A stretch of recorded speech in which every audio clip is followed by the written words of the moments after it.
किसी ने बड़े कमाल की बात कही है, छीन कर खाने वाले का कभी पेट नहीं भरता और जो बांट कर खाता है वो कभी भूखा नहीं रहता।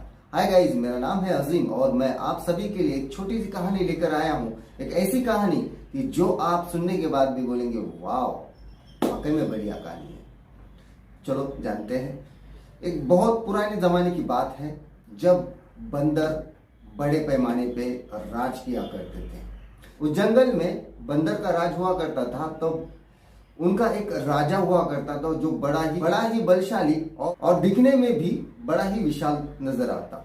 एक बार एक बंदर दौड़ते हुए बंदरों के राजा के पास आता है और कहता है, महाराज, बहुत बड़ी समस्या आ गई है।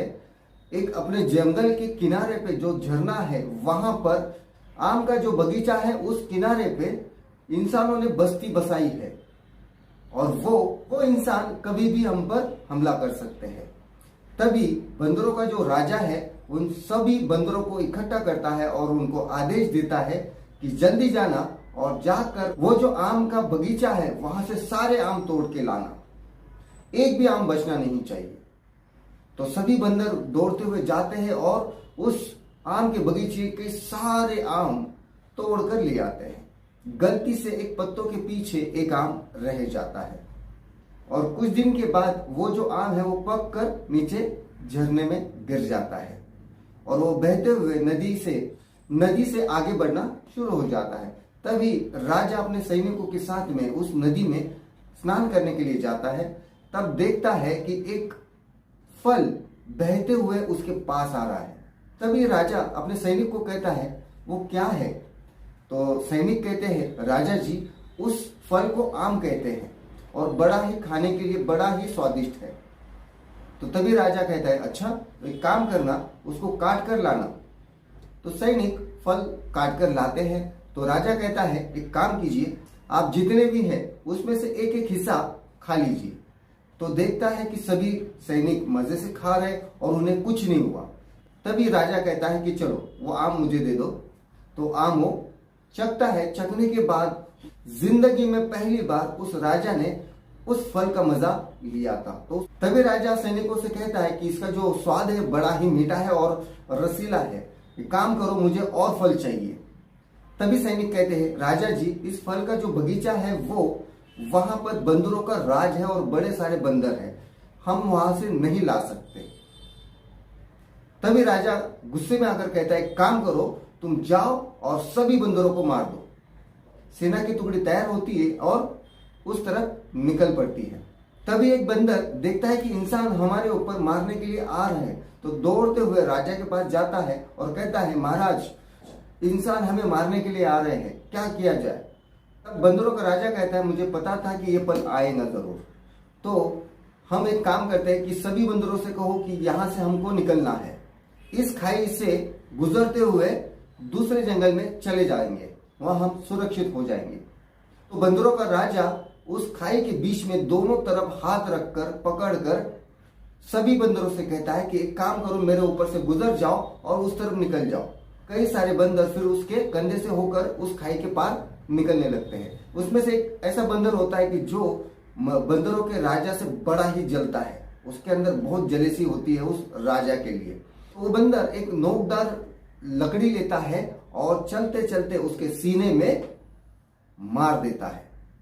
और जब वो सीने में घुसने के बाद बंदर को बड़ी तकलीफ होती है और उसी तकलीफ में उन सभी बंदरों से कहता है कि जल्दी निकलो, मैं ज्यादा देर रोक नहीं पाऊंगा। तो सभी बंदर उसमें से पार हो जाते हैं और ये चीज जब होती रहती है तो दूर से ये राजा ये मंजर देखता है कि एक बंदर सभी को पार करा रहा है और उसमें से एक बंदर ने इसको मार दिया है। तो उस राजा को बहुत अफसोस होता है। तो वो कहता है, सैनिकों, पहले जाकर उस बंदर को बचाओ। और तब तक वो बंदर नीचे गिरता है और जाकर सैनिक उस बंदर को उठाते हैं और वैद्य जी को बुलाते हैं और उसका इलाज करने शुरू कर देते हैं। लेकिन अफसोस, कहते हैं ना कि नियति को कुछ और मंजूर था। इलाज करने के बाद बंदरों के राजा को होश आ जाता है और उस होश के दरमियान राजा उससे कहता है, अरे तुम इतने विशाल हो, तुम पहले जाना चाहिए था। ना कि तुम्हारे बंदरों को तुमने आगे भेजा और उसमें से आपको एक बंदर ने मार भी दिया। ऐसा क्यों किया? तुम जा सकते थे।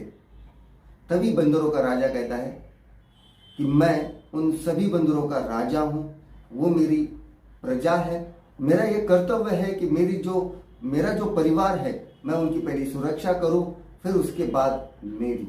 ये कहकर वो बंदर अपनी आखिरी सांसें ले लेता है और मर जाता है। तब राजा को ये बात सुनने के बाद बड़ा अफसोस होता है। वो अपने ऊपर एनालाइज करता है कि यार मैं सभी पे शक करता हूं और मैं अपने परिवार को नहीं संभाल पाता। मुझे भी मेरी जो प्रजा है उसको भी मेरे परिवार की तरह मुझे उसको संभालना होगा और अपनी जिंदगी को बेहतर तरीके से जीना होगा।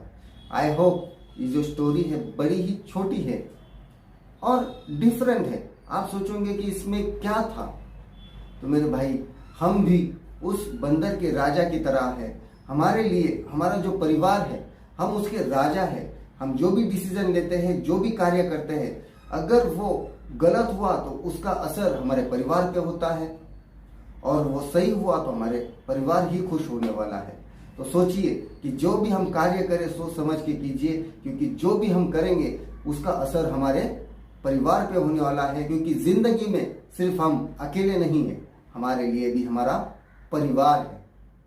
आई होप ये स्टोरी आपको समझ में आई होंगी और स्टोरी से बहुत कुछ नॉलेज आपने लिया होगा। तो बने रहे अजीम के साथ में, लाइक शेयर कमेंट्स करते रहिए। मिलते हैं नेक्स्ट स्टोरी में। जय हिंद, जय भारत।